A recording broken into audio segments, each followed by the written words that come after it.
This framework, learn, implement, reflect, and refine when it comes to our skill sets, is going to keep us moving forward in our roles, being more successful in our efforts, and build stronger relationships with others. In my opinion, as we get further along in our careers and more comfortable with our strengths and weaknesses, continued development tends to fall by the wayside. We lean on our strengths, and we either don't do our weaknesses, we outsource our weaknesses, or we incorporate those weaknesses as part of our identity, meaning we remove any type of accountability or onus on ourselves to work on it.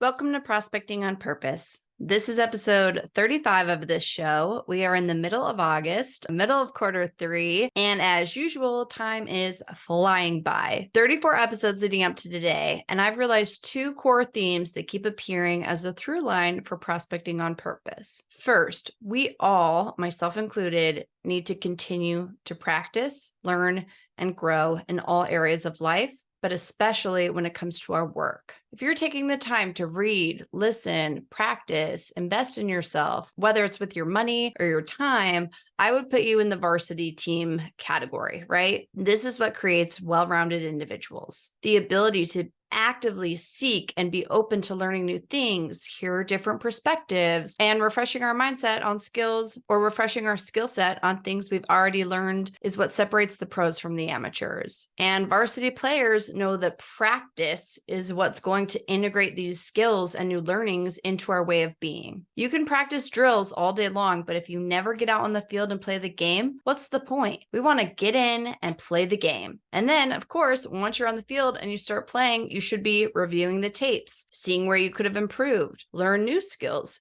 collaborate with other teammates, and make adjustments for our next game. So in the theme of practicing, the second through line that keeps appearing is that all of these skills that we discuss on this show weave into and build upon one another. For example, I wanted to create an episode on delivering strong presentations, but so many skills are compiled in that delivery of an impactful presentation. Asking about the business model before you jump right in, using effective storytelling, pulling in demos and sales assets appropriately, and so on, so on. These are all probably sounding familiar because we've gone through the 7 crucial skills for effective selling earlier this year. But of course, there are more than 7 skills. So for the duration of the year, we're going to be discussing both hard and soft skills with a little bit more focus. Hard skills are specific abilities, capabilities, and skill sets that an individual can possess and that's demonstratable in some way. These are skills that are easier to measure. They're easier to learn. And with specific job, hard skills are specific capabilities,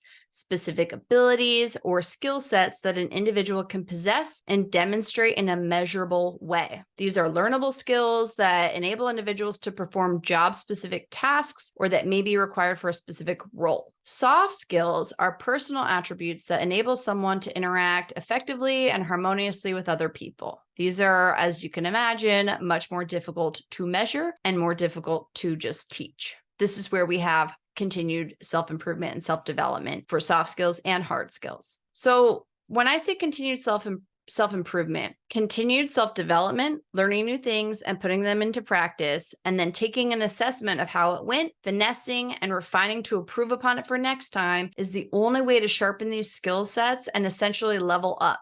And it's not just practicing the skill itself, but how both of these skill sets, both hard and soft skills, weave together in this symphony of good business and successful communication and execution. I like to think of this as a framework with 4 parts. Part 1 is to learn, 2, implement, 3, reflect, and 4, refine. So this framework, learn, implement, reflect, and refine when it comes to our skill sets is going to keep us moving forward in our roles, being more successful in our efforts, and build stronger relationships with others. In my opinion, as we get further along in our careers and more comfortable with our strengths and weaknesses, continued development tends to fall by the wayside. We lean on our strengths and we either don't do our weaknesses, we outsource our weaknesses, or we incorporate those weaknesses as part of our identity, meaning we remove any type of accountability or onus on ourselves to work on it. So a quick example here of leaning on a strength and neglecting a weakness. Maybe we're really great at negotiating. Everyone tells us what a master negotiator we are. We're tough. We put on our poker face. We have this hard line in the concrete that we will not pass. We can bully our clients to buy from us because we're sharp negotiators. But if we neglect on practicing some of the soft skills like active listening or adapting to a client's communication style, we may be unintentionally sabotaging ourselves because we were so focused on our hard skill strength. And we sabotaged ourselves thinking we're a master negotiator. This is a small example, but it hopefully illustrates the point of balancing the two skills. We need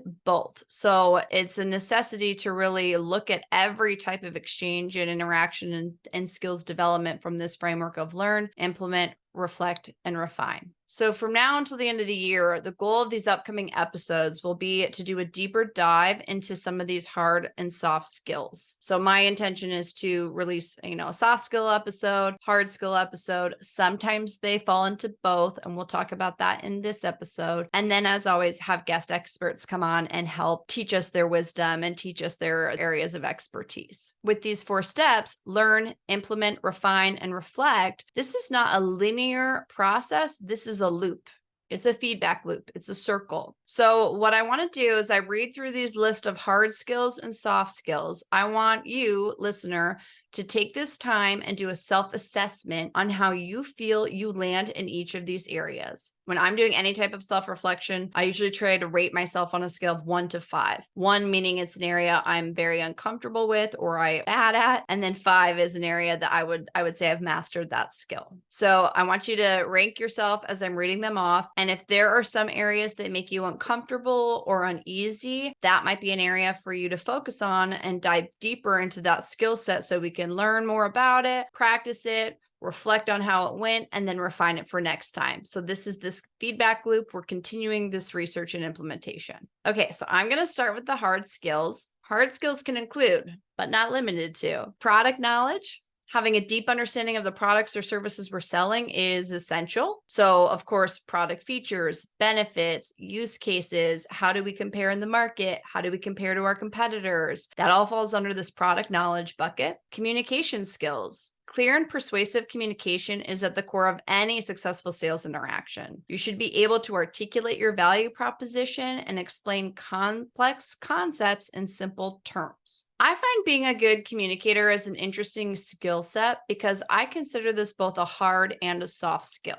With the hard skills, this is about value proposition, complex concepts, etc. But on the soft skills side, the ability to adapt your communication style to different customer types. Active listening is also crucial to understanding your customers' needs, tailoring your approach accordingly, and not leaving money on the table. So we're going to have quite a few episodes around these topics. Presentation skills. Being confident and a subject matter expert is a huge contributor to your sales success. But presenting skills includes more than just a presentation deck. Are you maintaining eye contact? How is your body language coming across? Are you engaging? Are you establishing trust? Are you entertaining? Are you utilizing the 7 crucial skills in your presentations and leading your client where you need them to go? Negotiation skills. Effective negotiation involves finding common ground and reaching mutually beneficial agreements. But it needs us to navigate objections, handle objections, find win-win solutions that satisfy both parties, but also being able to create value while you're preserving your own interests and the interests of your company is key. And that is a hard skill. It takes practice. Time management, effectively managing your time, juggling multiple leads, business development versus account management, following up, creating meetings, doing the meetings, prioritizing tasks, setting deadlines, being organized. All of this can help maximize your productivity and achieve your sales targets. Time management is a hard skill.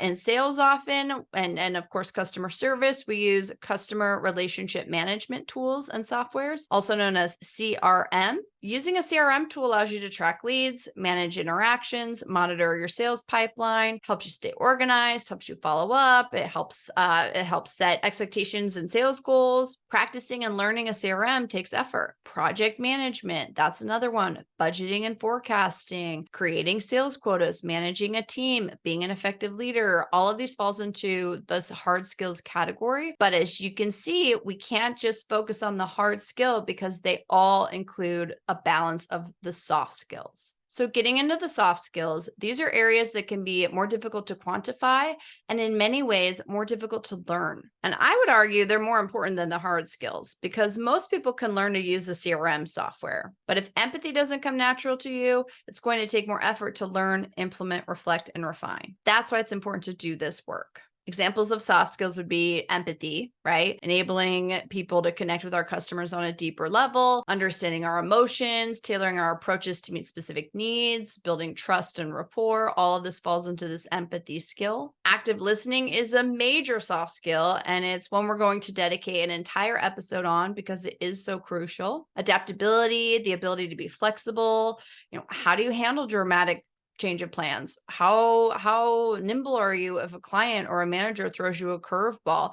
Do you get upset? Are you focused on where you originally wanted to go and now you have to go down this other course? Being adaptable is important. Resilience is a huge soft skill. How do you respond when the door is slamming in your face all day long? How do you view rejection? If you keep running into roadblocks, do you crumble and give up? Do you pick yourself up? Do you keep going? Do you pivot? This is where we need to really practice, implement, refine, reflect. This is how it's going to be easier to handle mistakes because we're taking action knowing we're going to learn from the mistake and get better on the other side of it. This is a soft skill, but it's totally learnable. Problem solving, another big one. How do you approach problems? Are you someone who pulls yourself up by the bootstraps and figures it out? If a teammate or a client comes to you with a problem, do you help them? Can you point them in the right direction if you can't? How resourceful are you? Resourcefulness is something that's hard to quantify and difficult to teach, but it's something we can practice if we're rating ourselves low here. Problem solving is something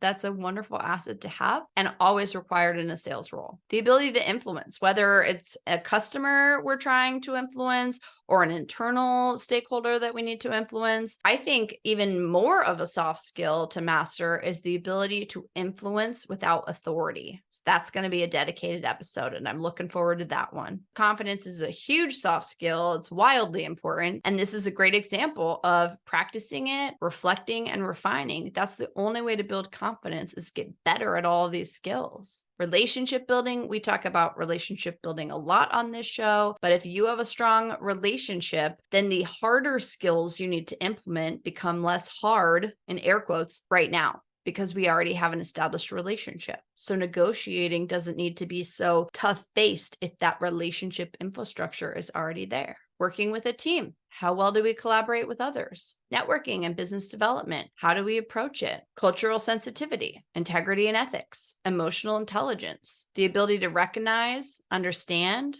manage, and effectively use our own emotions as well as the emotion of others. This is a combination of self-awareness, self-regulation, interpersonal skills. It ties into how we make decisions, how we manage our stress. Emotional intelligence is a significantly important soft skill. Now, obviously, these are not an all-encompassed list, right? And if you didn't rate yourself a 4 or 5 on all of these, that's not a problem. I certainly didn't. There are many skills that I'm working on and learning and finessing, and the only way to master a skill is to put it into practice. We must take action.